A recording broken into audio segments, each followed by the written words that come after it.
विशाल washroom में नहा रहा था। अचानक वॉशरूम का दरवाज़ा ज़ोर ज़ोर से नॉक होने लगता है और विशाल की नज़र वॉशरूम के आईने में जाती है। आईने में उस खौफनाक चेहरे को देखते ही विशाल की धड़कनें बढ़ जाती है और उसके मुंह से चीख निकल जाती है। विशाल की माँ दौड़ती हुई वहाँ आती है। विशाल बहुत डरा हुआ था। वो कहता है, माँ वो चेहरा बहुत भयानक है और जला हुआ है।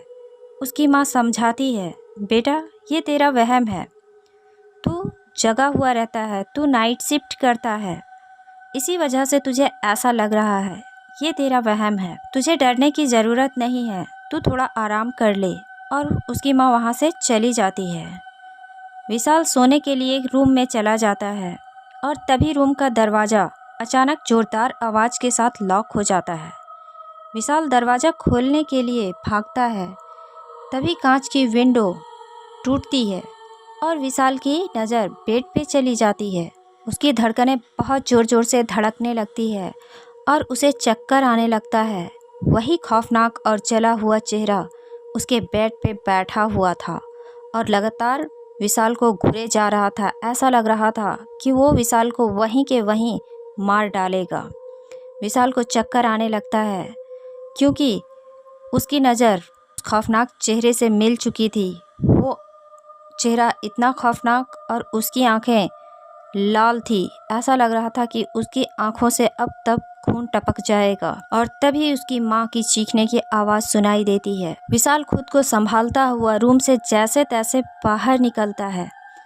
उसकी माँ दौड़ती हुई हवेली के पूजा रूम में भागे जा रही थी। विशाल को कुछ समझ नहीं आ रहा था कि माँ पूजा रूम की ओर क्यों भाग रही है। उसने ऐसा क्या देख लिया? वो खौफनाक चेहरा तो मेरे रूम में था, लेकिन माँ को क्या हुआ? वो कुछ पूछ पाता इससे पहले ही विशाल को किसी के गुर्राने की आवाज़ सुनाई देती है। उसे ऐसा लगता है कि कोई जानवर बड़े ही ज़ोर ज़ोर से गुर्रा रहा है और साथ ही साथ रोने की भी आवाज़ सुनाई देने लगती है और ये आवाज़ बहुत तेज़ थी। और विशाल चारों ओर अपनी नज़रें दौड़ाने लगता है कि तभी विशाल के होश उड़ जाते हैं। उसके सर के ऊपर दीवार से एक भयानक और पूरा ब्लैक जला हुआ लड़का उल्टा लटका हुआ था और उसने विशाल पे अटैक कर दिया। वो उसे नाखूनों से खरोंचने लगा था। विशाल दर्द से कराहने लगता है और विशाल के शरीर से खून निकलना चालू हो जाता है।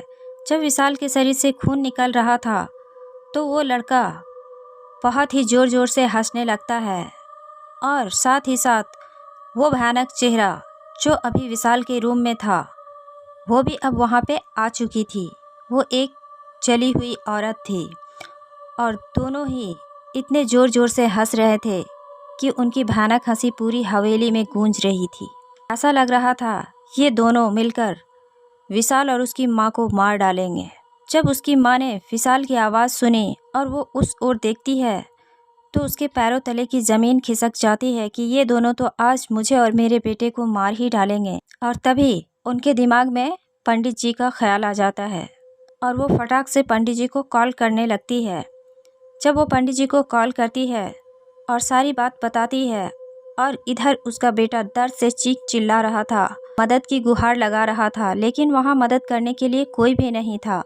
और वो जितना चिल्ला रहा था ये दोनों आत्माएं इतना ही ज़्यादा खुश हो रही थी। ऐसा लग रहा था कि उन्हें बहुत ज़्यादा आनंद आ रहा है और वो ज़ोर ज़ोर से हंसे जा रही थी।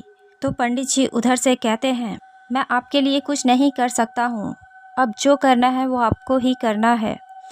वहाँ पूजा रूम में 4 सुरक्षा धागा रखा हुआ है, पहले उसे आप अपने हाथ में बांध लें और विशाल को किसी तरह से उस धागे को पहना दें। झटपट उस घर से बाहर निकल जाएं।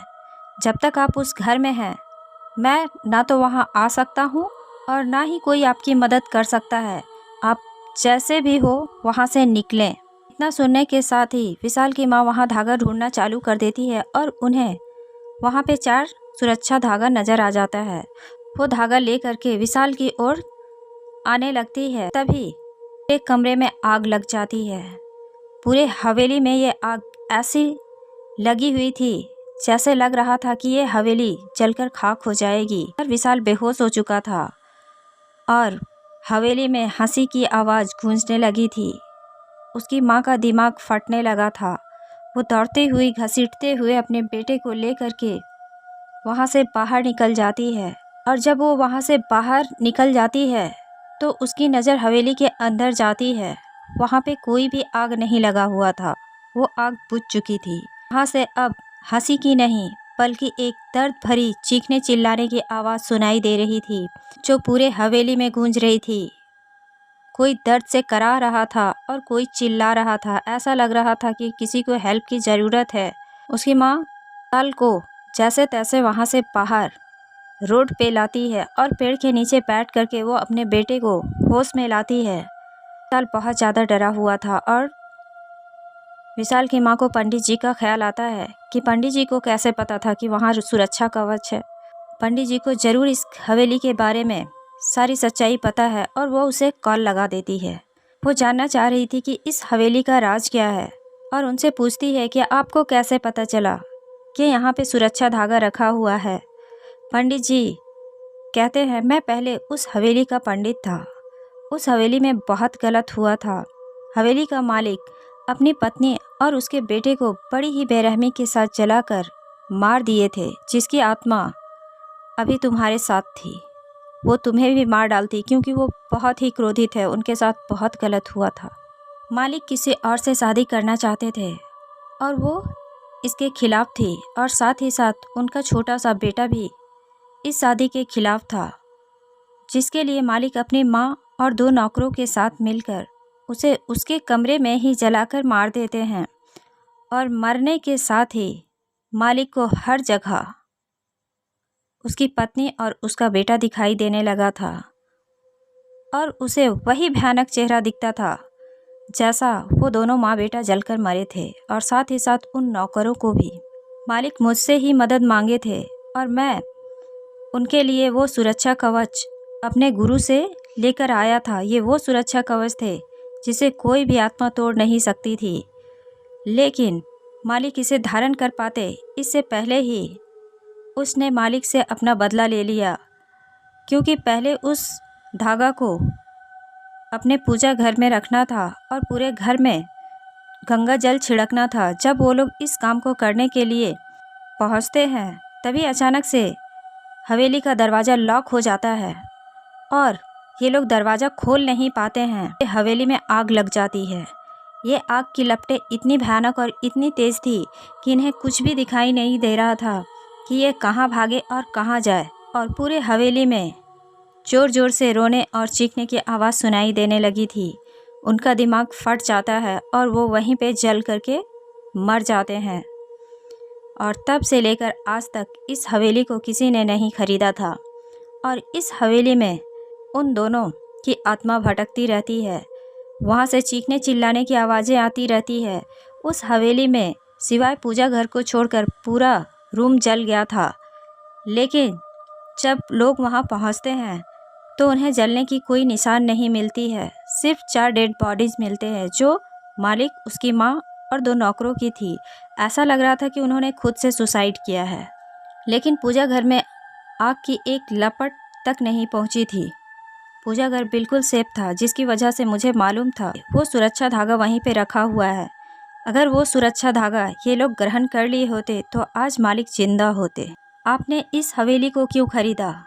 कम से कम इस हवेली के बारे में आपको कुछ पता तो कर लेनी चाहिए। ये हवेली वर्षों से वीरान थी। तो विशाल की माँ कहती है, मेरे बेटे का सपना था कि एक सुंदर से हवेली में मुझे रहना है, जिसके लिए इसने इस हवेली को जैसे ही देखा इसने पसंद कर लिया और मैंने अपनी सारी प्रॉपर्टी बेचकर अपने बेटे के लिए इस हवेली को ख़रीदा। लेकिन ये हवेली हमारी ज़िंदगी के लिए काल बन जाएगा, हमने सोचा नहीं था। अभी अभी हम मौत के मुंह से निकल कर के बाहर आए हैं। अगर आप हमें नहीं बताते तो हम कैसे बचते? आज हमें उस आत्मा ने तो मार ही दिया था, हमने उसका क्या बिगाड़ा था?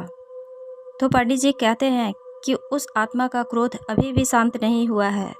तुम माँ बेटे और जिसने उसे जलाकर मारा वो भी माँ बेटा ही थे और उन्हें तुम में अपनी सास और अपना पति नज़र आ गया, जिसकी वजह से वो आत्मा और भी ज़्यादा क्रोधित हो गई और उसने आप लोगों पे हमला कर दिया।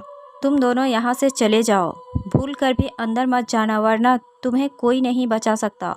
और अब मैं तुम्हारी कोई मदद नहीं कर पाऊँगा अगर तुम लोग उस हवेली के अंदर गए तो। और विशाल और उसकी माँ वहाँ से तुरंत के तुरंत निकल करके अपने रिलेटिव के यहाँ चले जाते हैं, क्योंकि इनका सारा सामान उस हवेली में जलकर खाक हो गया था। तो thanks for watching this story guys. अगर आपको हमारी ये कहानी अच्छी लगी हो तो प्लीज़ लाइक एंड सब्सक्राइब ज़रूर कीजिएगा।